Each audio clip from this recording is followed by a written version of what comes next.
بسم الله الرحمن الرحیم. در جلسه قبل در مورد حذف دکمه ها نکات مورد نظر رو بیان کردیم، اما ما میخوایم دکمه های مورد نظر خود را وارد کنیم که در بازم نحوه ورود دکمه رو بیان کردیم، اما میخوایم اون دکمه رو بهش عمل بدیم که چه عملی رو باید انجام بده. اینجا من دکمه بازگشت رو قرار دادم.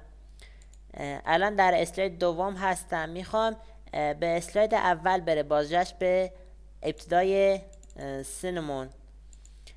اون دکمه مورد نظر رو انتخاب میکنم و از قسمت تریگر روی این گزینه Create New Trigger کلیک میکنم. می‌بینید که این پنجره برای ما باز میشه.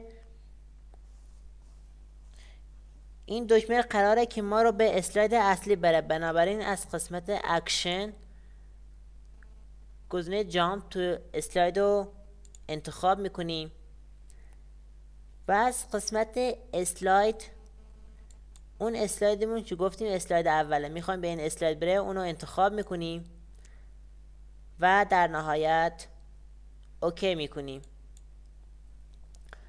الان پروژه رو اجرا میکنیم.